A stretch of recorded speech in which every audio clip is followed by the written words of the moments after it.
नमस्कार दोस्तों, welcome back to money matters. Question आया है आप लोगों का लेटेंट व्यू एनालिटिक्स के ऊपर, बहुत ज्यादा पूछा गया था पीछे, आज इसका नंबर लगा है। काफी एक दो हफ्ते से इसके क्वेश्चंस थे। लोगों को ये तक नहीं पता है कंपनी केमिकल की है आईटी की है। कुछ लोगों ने मुझे मैसेज करके कहा सर लेटेंट व्यू है ना वो केमिकल वाली कंपनी, उसका एनालिसिस कर दीजिए। ये केमिकल की कंपनी नहीं है, ये आईटी से रिलेटेड बिजनेस करती है। अभी आपको समझाऊंगा, डिस्कस करेंगे। तो आपका भी कोई ऐसा क्वेश्चन है कमेंट बॉक्स में बताइए, बिना किसी शर्म नहीं संकोच, आराम से बताइए, नोट डाउन किया जाएगा। एक दो हफ्ते के अंदर उसका भी नंबर लगेगा, जैसे उसका नंबर आएगा आपको उस पे एनालिसिस मिल जाएगी। तो कमेंट करने में कोई संकोच मत करिए। और ध्यान रखिए किसी भी टाइप से मैं आपको यहाँ पे बाय सेल होल्ड की रिकमेंडेशन नहीं दे रहा हूं, सिर्फ और सिर्फ आपको समझा रहा हूं कि आज की डेट में क्या क्या ऑप्शंस अवेलेबल है और हम इस कंपनी में आज की डेट में क्या कर सकते हैं। अगर होल्डिंग में है तो, नहीं है तो, लेना चाहते हैं तो, और अगर एक्यूमुलेट किया गया है तो क्या किया जा सकता है वो हम डिस्कस करने वाले हैं। तो ध्यान रखिए हम उन्हीं चीजों में बात करेंगे, कोई रिकमेंडेशन आपको नहीं मिलेगी। अब लेटेंट व्यू को देखिए, अपने हाई से लिस्टिंग के बाद में, जब लिस्टिंग हुई थी उसके बाद में एक बड़ा इसमें करेक्शन हमें देखने को मिला है और अपने हाई से स्टॉक लगभग 60% तक यहां पे टूट गया। यहां पर पिछले एक डेढ़ साल से एक बहुत बढ़िया बेस फॉर्मेशन चल रही है जो कि मुझे काफी अच्छी लगती है, क्योंकि इसकी कायदे से देखा जाए, जितनी मेरी नॉलेज है, तो इस वेव के बाद इसको यहां पर दो ही ऑप्शन थे, या तो कंसोलिडेट करे या फिर नीचे आए एक बार 280 250 तक। जो चार्ट बोल रहा था कि एक वेव जो वो नीचे लगनी है वो बाकी थी, लेकिन ये वेव वो नहीं लगा रहा था, कंसोलिडेट कर रहा था, जो कि सेकंड ऑप्शन होता है। अगर स्टॉक को नहीं गिरना तो कंसोलिडेट करे। परफॉर्मेंस तो नहीं आ सकती थी इस टाइप की, डाउन साइड के बाद परफॉर्मेंस नहीं आती है। वो वेव जो है वो या तो एक्यूमुलेट करती है, कंसोलिडेट करती है और उसके बाद नीचे का डिप भी आ सकता है। बट इसने क्या किया, कंसोलिडेट किया और अब नीचे का डिप देने से मना किया है। तो आज की डेट में क्या एनालिसिस बनता है वो हम चेक करेंगे, हर चीज ध्यान रखेंगे। पहले थोड़ा फंडामेंटल फिर टेक्निकल के ऊपर बात होगी। चलिए सबसे पहले फंडामेंटल्स को मैं आपके सामने रखता हूं, ध्यान से देखिए। कंपनी आपको समझाया तो बिजनेस क्या करती है, ये डाटा एनालिटिक्स और डाटा सॉल्यूशंस, या फिर आप कह सकते हो बिजनेस एनालिटिक्स से रिलेटेड वर्क जो वो करके देती है, आईटी रिलेटेड कंपनी है। इस बात का ध्यान रखिए। डिटेल रिसर्च आप इसकी वेबसाइट पे जाके कर सकते हैं। मैं इसके डाटा जो है, जो नंबर्स है, हम उसका एनालिसिस कर लेते हैं। तो मार्केट कैप है कंपनी लगभग 7500 करोड़ 7600 करोड़ की, स्टॉक का पी 49 के आसपास का है और बुक वैल्यू कंपनी की 58 है। आरओसी आरओई 16 एंड 14 का बहुत अच्छा कह सकते हैं, लेकिन बहुत ज्यादा अच्छा नहीं कह सकते। अच्छा है, बहुत ज्यादा अच्छा हम नहीं कह सकते। प्रोमोटर्स की होल्डिंग 65 के आसपास है, अच्छी मानी जाएगी। डेट फ्री कंपनी है, बहुत बढ़िया बात है। ईपीएस 7 का है, ये मुझे अच्छा लगा है, ठीक ठाक है। और यहाँ पे कंप्लीटली प्रोमोटर की होल्डिंग अनप्लेस है। प्रॉफिट की ग्रोथ अच्छी रही है 40%। फ्री कैश फ्लो 386 करोड़ का। मार्केट कैपिटल 14 टाइम, जो कि काफी ओवर वैल्यूड दिखाता है कंपनी को आज भी। बट ये जस्टिफाइड है या नहीं है वो हमें चार्ट पे पता चलेगा। पीई रेशियो हमारे पास यहाँ इसका अवेलेबल नहीं आ रहा है और हम कंसोलिडेटेड डाटा देख रहे हैं, कोई स्टैंड अलोन डाटा हम नहीं देख रहे। क्वार्टर रिजल्ट की बात करें, पिछले 11 क्वार्टर का रिजल्ट, जून 20 में 73 करोड़ की sales, margin 30%, net profit 23 crore का, जहां पे अदर इनकम 9 करोड़ की थी। अभी की डेट में आइए 141 करोड़ का सेल्स, 21% का मार्जिन, और यहाँ पे अदर इनकम में 15 करोड़ और सेल्स सब कुछ होने के बाद प्रॉफिट नेट बचता है इनके हाथ में 34 करोड़ का, जो कि काफी अच्छा कहा जा सकता है। सबसे अच्छा प्रॉफिट पिछले क्वार्टर में आया था दिसंबर 22 में, 52 करोड़ का प्रॉफिट, 145 करोड़ की सेल्स पे, 29% मार्जिन। लेकिन ये ध्यान रखिए तब भी इसको वैल्यूएशन नहीं मिले, प्रॉफिट इतना अच्छा दिया फिर भी शेयर नहीं चला। क्यों? सब कुछ पहले से पता है, चार्ट ही चलाएगा। अगर इससे चलता तो पहले ही चल जाता। इसका रीजन बताता हूं। दिसंबर 21 को देखिए 108 करोड़ की सेल्स पे 50 करोड़ का प्रॉफिट था, बिल्कुल था। तो अब अगर 52 करोड़ का ला रहे हो तो कौन सी बड़ी महाभारत हो गई, कुछ नहीं है। और आपने सेल्स वहां से 40 करोड़ से ऊपर कर दी, बट प्रॉफिट 2 करोड़ ही बढ़ाया है, तो मार्केट वैल्यूएशंस नहीं देता है। और ये चीज बड़े प्लेयर्स को पहले पता होती है, वो जो करते हैं वो चार्ट पे दिखता है, और चार्ट को देखना जिसे आता है वो प्रॉफिट कमाता है। अब आगे चलिए, यहां पर ये चीज देखने के बाद एक आपको बताता हूं कि इसका ओपीएम देखिए 30%, 35, 28, 30, 29 ऐसे चलता है। सबसे कम ओपीएम मार्च 2023 में ही आया है 21% का। यानी एक चीज मुझे देखनी है कि सेल्स में तो कमी नहीं आ रही, सेल्स तो ठीक ठाक है, वो सही तरीके से ग्रो कर रही है। कमी कहां है? मार्जिन्स में। अभी मार्जिन्स में कमी क्यों है वो मैं आपको आगे बताऊंगा, लेकिन एक ध्यान रखिए एवरेज मार्जिन जो है वो 30% के आसपास का है, और आपका मार्जिन अभी करंट चल रहा है 20% का। मेरा ऐसा मानना है कि अगर मैनेजमेंट बढ़िया है, बिजनेस बढ़िया है और मार्जिन के आप नीचे चल रहे हो, सेल्स आपकी बढ़िया जा रही है, तो आपका मार्जिन बढ़िया हो जाएगा। वो एक मौका होता है उस कंपनी को लेने का, ऐसा मेरा मानना है इस डाटा को देख के। बाकी चार्ट को देख के मैं चेंज हो सकता हूं, चार्ट पे करेंगे अलग से चर्चा। और ये गिरा क्यों है, चलिए पहले आपको यही दिखाता हूं। ये गिरा है जिसकी वजह है यहाँ पे इसका प्रॉफिट कमाने का या रेवेन्यू जनरेशन का तरीका। ये पैसा कहां से कमाता है, लोकेशन वाइज ब्रेकअप को समझिए। यूएसए से 94% की रेवेन्यू आती है कंपनी की, जैसा मुझे इस वेबसाइट पे दिख रहा है, मैं बता रहा हूं, मेरे कोई अपने मन से नहीं बता रहा।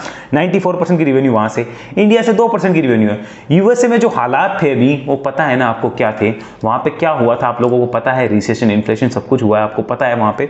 तो इन्फ्लेशन की वजह से मारामारी में मार्जिन्स मेंटेन नहीं होते हैं जो भी कंपनीज होती है उनसे। तो यहां पर यही रीजन है कि जहां से आपकी 95% की रिवेन्यू आ रही है, वहां अगर दिक्कत है, उस कंट्री में दिक्कत है, तो आपके बिजनेस में थोड़ी बहुत प्रॉब्लम आएगी। बट क्वालिटी मैनेजमेंट वही है जो उस प्रॉब्लम से निकल के धीरे धीरे सामने आ जाए। तो अब देखते हैं आगे सामने आते हैं नहीं आते। नीदरलैंड्स में भी ये 2% की रिवेन्यू रखते हैं और इंडिया में भी 2% के लगभग की रिवेन्यू कंपनी रखती है। साथ में अगर यहाँ पे मैं बात करूँ इसके एसेट्स की, तो देखिए इंडिया में इसकी एसेट्स है 81% की, यूएसए में 18% एसेट्स इस कंपनी की आज तक अवेलेबल है। आगे चलिए यहाँ पे देखिए प्रॉफिट एंड लॉस ईयरली 2013 से लेके अभी तक का देख लीजिए। 2013 में 33 करोड़ की सेल्स, 33 करोड़ की सेल्स, 8 करोड़ का प्रॉफिट, 36% मार्जिन था। अभी कितना है? 539 करोड़ की सेल्स, 27% मार्जिन और 155 करोड़ का profit. Highest ever net profit company ने पोस्ट किया है, but still highest ever valuations नहीं मिले हैं। अब उसका कारण क्या है वो भी मैं आपको समझाऊंगा। एक मैं आपको छोटी सी चीज यहाँ पे इतनी दिखाना चाहता हूँ कि यहाँ पर आप ध्यान से देखिए कि कंपनी का ग्रोथ कैसा रहा है। लास्ट 10 ईयर का सेल्स ग्रोथ 32% का है और 3 ईयर का 20% का है, और जो ट्रेलिंग 12 मंथ चल रहे हैं उनमें भी 32% है। प्रॉफिट की ग्रोथ 35%, 32%, 41% रही है, तो अच्छा साइन है। अगर रिटर्न ऑन इक्विटी भी देखें तो पिछले 5 साल का एवरेज रिटर्न ऑन इक्विटी भी मुझे बढ़िया नजर आता है। तो ये चीज अच्छी है जो हमें ध्यान में रखनी होगी और उसको हमें समझना होगा। आगे चलिए, यहां पर मैं एक इंटरेस्टिंग चीज आपको दिखाना चाहता हूं बैलेंस शीट के फ्रंट पे। देखिए कंपनी का शेयर कैपिटल कितना था? 1 करोड़ के लगभग का था। उसे जब आईपीओ आया तो वो 20 करोड़ का हो गया, क्योंकि कंपनी ने फंड रेज किया। और उसके बाद आप देखिए कि कंपनी का शेयर प्राइस अचानक से बहुत बड़ा, लिस्टिंग बहुत अच्छी हुई। क्यों? क्योंकि प्रमोटर्स या फिर जो प्रीवियसली, जो आप कह सकते हो जो प्रीवियस शेयर होल्डर्स होते हैं और शेयर होल्डर्स होते हैं, ओल्ड शेयर होल्डर हमेशा अपनी अच्छी वैल्यू चाहते हैं। तो जब आईपीओ आता है तो वो अपने शेयर्स को बेचते हैं, इस बात का ध्यान रखें। और वो अच्छी वैल्यूएशन चाहते हैं, वो लिस्टिंग पे बेचेंगे, आईपीओ में उनकी मर्जी है। तो क्यों ना करे कोई कंपनी? जब उसको पता था आईटी का बूम है तो लिस्ट करा लिया, अच्छे वैल्यूएशंस मिले, पुराने प्लेयर्स ने कुछ एग्जिट लिया होगा, वो चाहे लिस्टिंग पे लिया हो या फिर ओएफएस के थ्रू लिया हो, वो उनकी मर्जी है, बट वो लेते हैं, ये आप ध्यान में रखिए। आगे चलिए यहाँ पर बात कर लेते हैं शेयर होल्डिंग की। तो प्रोमोटर्स के पास 65% की होल्डिंग है, अच्छा साइन है। एफआईआईएस के पास में 1%, डीआईएस के पास में लगभग 1-2%, पब्लिक के पास 30% है। लेकिन इस पब्लिक के 30% में 2 बंदे हैं, रमेश हरिहरन, उनके पास 6.66 और गोपीनाथ कोटिसरवन, इनके पास भी लगभग 5.39 की होल्डिंग है, जो कि मिलाकर कंबाइंड 12% होती है। तो जनरल पब्लिक के पास एक्चुअल में होल्डिंग 18% ही है, ये हमें ध्यान रखना होगा। बाकी जो होल्डिंग है 82% की वो बड़े प्लेयर्स के पास है, ये आप नोट डाउन करके रखिए। अब चार्ट पे चर्चा करते हैं। देखो क्लियर इंफॉर्मेशन वही मिलेगी कि आज की डेट में हो क्या सकता है, करना क्या है। लेट्स डू चार्ट पे चर्चा।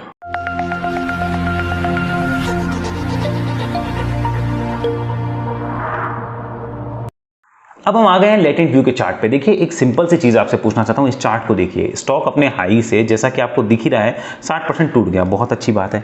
अब एक मैं आपसे चीज पूछना चाहता हूं कि स्टॉक ने एक वेव लगाई थी, उस वेव को समझना। इसको मिटाता हूं मैं, ध्यान से देखो। अगर आप वेव एनालिसिस समझोगे तो ही आप पैसा कमाओगे। वेव समझना, उस वेव का हाई पॉइंट यहां पर है, जो कि लगभग है 400 यहाँ पे 30 के आसपास है, वो मैं लगा देता हूँ। यस 429 430 का ये हाई पॉइंट है, ये वाला पॉइंट है, मैं इधर मार्क करता हूँ। ये वाली जो वेव लगी थी ये, और इसका जो लो लगा था यहाँ पर, चलिए उसको मैं मार्क करता हूँ। वो लो लगा है, इसी वेव का लो यहाँ पे है 305 का, ये मैंने यहाँ पे 305 पे लगाया। एक चीज़ मुझे बताइए, ये जो प्रोसेस हुआ था वो अप्रैल मई जून जुलाई के अंदर हुआ था, अप्रैल से जून के बीच में हुआ था कोई। यहाँ पे 429 ऊपर में हाई लगाया इसने, स्टॉक ने, और यहाँ पे 305 का लो लगाया। मुझे 1 साल के अंदर बता दीजिए अगर उसने इस लेवल को काटा है तो। नहीं काटा ना, टाइम पास ही किया है।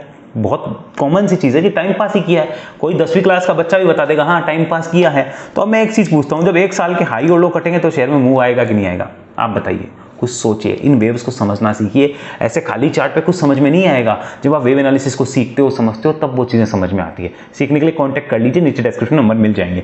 आगे समझिए इस चीज को कि अब यहाँ पर आज की डेट में क्या हो रहा है वो मैं आपके सामने प्रेजेंट करना चाहता हूँ। आज की डेट में ध्यान से देखिए, ये एक कंसोलिडेशन जो है वो 400 के ऊपर भी बहुत अच्छा रिटर्न देने की तैयारी कर रहा है। ये 400 के ऊपर भी निकला तो मुझे लगता है कि मूव लेगा। अब यहाँ पर इतना पता है कि अभी भी स्टॉक कंसोलिडेशन के फेज में है, लेकिन जल्दी ही चेंज करने के मूड में है, क्योंकि बेस फॉर्मेशन काफी अच्छी हो चुकी है। तो ये वीकली चार्ट हमें बता रहा है कि यहां से पॉजिटिव होने के चांस ज्यादा है, संभावनाएं ज्यादा है, गारंटी नहीं है। ये ध्यान रखना, कोई दोस्त गारंटी मांगता है तो उसे इस वीडियो से मैं अलविदा कहना चाहता हूं। हाँ, संभावनाएं ज्यादा है कि अब यहां से ट्रेंड चेंज हो सकता है। आगे चलिए इसको हम समझते हैं दूसरी तरीके से।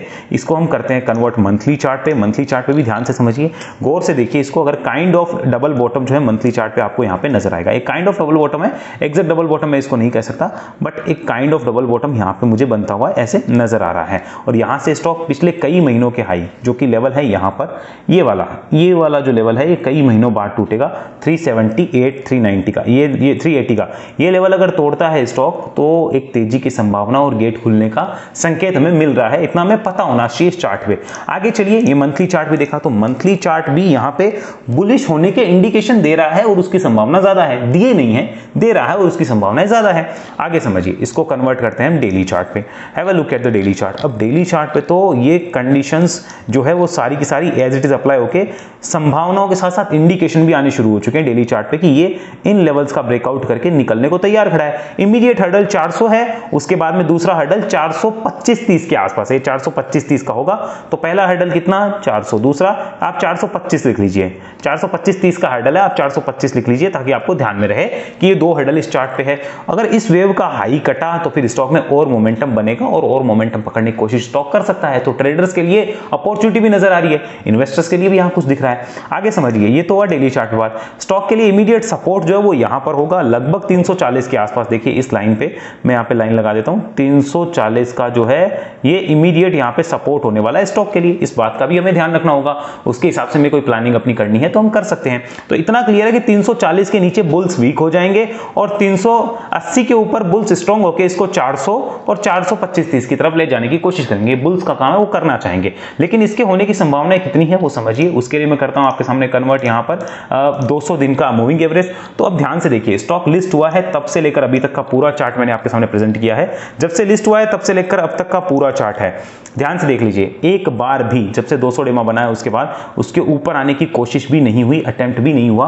एक अटेम्प्ट यहां पे हुआ था मई के अंदर, इसी मई के अंदर, उसके बाद में स्टॉक को नीचे फेंका गया। वापस एक अटेम्प्ट होता है जून के अंदर, फिर नीचे फेंका गया।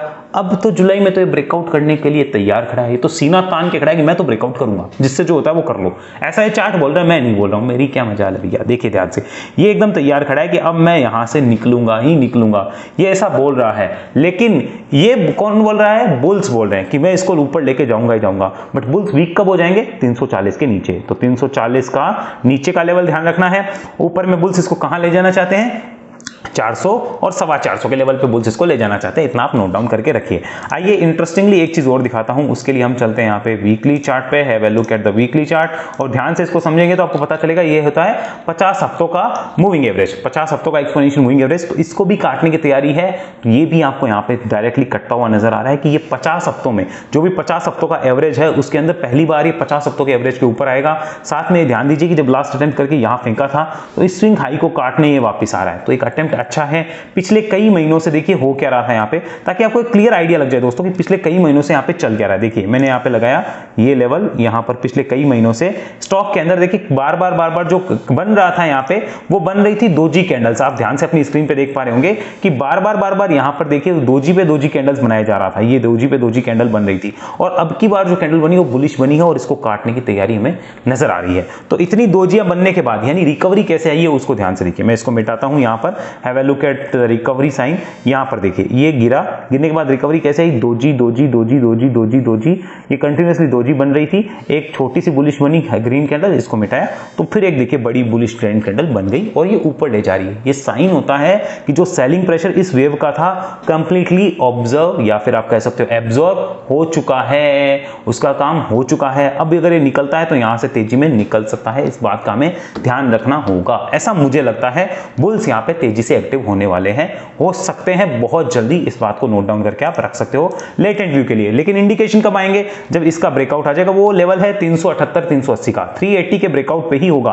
ध्यान रखिए 380 के अबो ही वो सारे इंडिकेशन है, तब तक मैं कुछ नहीं कह सकता, तब तक कुछ भी हो सकता है। 380 के पार निकलता है तो ही बुल्स के एक्टिव होने के कंफर्मेशन आएंगे, तब तक कंफर्मेशन अभी हमारे पास फिलहाल नहीं है, इस बात का ध्यान रखना है। तो अब क्वेश्चंस, सर ऊपर से होल्डिंग में पड़ा है, क्या करें, आईपीओ के टाइम का पड़ा है, क्या करना चाहिए। मेरा क्वेश्चन काउंटर क्वेश्चन, फंडामेंटल कैसे हैं, ठीक ठाक है, बढ़िया बात है। टेक्निकल कैसे हैं, अच्छे हो रहे हैं, न्यूट्रल नहीं है, ना अभी नेगेटिव है ना अभी बहुत ज्यादा पॉजिटिव है, अच्छे हो रहे हैं। तो बेचना समझदारी है क्या, नहीं है। फिर आप समझ गए होंगे क्या कहना चाहता हूं मैं। सेकंड चीज, फ्रेश इन्वेस्टमेंट करना चाहता हूं, कर लूं क्या भैया? देखो अभी कंफर्मेशन तो नहीं आए। कंफर्मेशन किसके ऊपर है? 380 के ऊपर। अच्छा उसके ऊपर क्या होगा? बुल्स एक्टिव हो जाएंगे।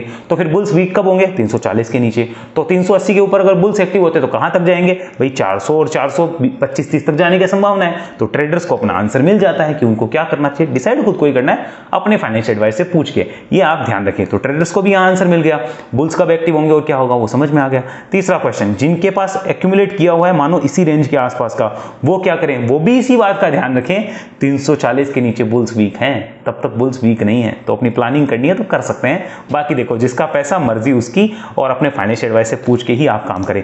एक इंपॉर्टेंट डिस्क्लोजर, ये मेरा स्क्रीनशॉट, आज मैंने इसकी 800 क्वांटिटी बाय करी है, अभी करी है, जस्ट ये वीडियो बनाने से पहले 800 क्वांटिटी बाय करी है। ध्यान रखिए मैं इस क्वांटिटी को हो सकता है कल ही बेच दूं, 380 पे बेच दूं, 370 पे बेच दूं, मैं कुछ भी कर सकता हूं। तो ये डिस्क्लोजर देना जरूरी है कि मेरी होल्डिंग में मेरा लिया हुआ है, लेकिन इसका मतलब ये नहीं कि आप भी इसको लें। इस बात को आप ध्यान जरूर रखिए। हो सकता है मैं इसको कल ही बेच दूं, या अभी वीडियो बनाते बनाते मैं बेच दूंगा, 373 आ गया मैं तो बेच दूंगा, मेरा तो कोई भरोसा मत करना आप। इसलिए आपको ये ध्यान रखना कि आपका रिस्क आपका रिवॉर्ड क्या बोलता है, वो आप समझ के काम करिए। सीखने के लिए, ये सारी चीज सीखने के लिए और वेव समझने के लिए आप कांटेक्ट करिए, नीचे डिस्क्रिप्शन में हमारे नंबर मिल जाएंगे। वेव एनालिसिस में आइए, 2 महीने 1-to-1 सीखिए और लाइफ टाइम ट्रेनिंग ग्रुप का पार्ट बनिए। साथ में अगर प्रीमियम चार्ट ग्रुप की एक्सेस चाहते हैं, जहां प्रीमियम लर्निंग हम करते रहते हैं, तो उसके लिए आपको ज़ेरोधा एंजल अपस्टॉक से एलाइस में अकाउंट खुलाना है, लिंक डिस्क्रिप्शन में है। इस लिंक से अकाउंट खुलाने के बाद आप इस नंबर पे हमें डिटेल्स भेज दीजिए या फिर लिख दीजिए I want to open account, हमारी टीम आपकी हेल्प कर देगी। लेकिन सीखने के लिए जरूर से वेव एनालिसिस में कांटेक्ट करिए, पूछिए कैसे होता है, क्या होता है और ये सारी चीज कैसे समझ आएगी। एक बार समझ आ गई तो लाइफ टाइम ट्रेनिंग ग्रुप का पार्ट रहेंगे, और लाइफ टाइम कोई आपको तभी रखेगा जब उसको इतना कॉन्फिडेंस हो कि मैंने जो सिखाया है उससे बंदा आराम से काम कर सकता है, क्योंकि वरना लाइफ टाइम ग्रुप में रखने कमिटमेंट कोई नहीं देता है। आई होप आपको सब कुछ समझ आ गया होगा। मिलेंगे अगले वीडियो में, तब तक के लिए आपका बहुत बहुत धन्यवाद।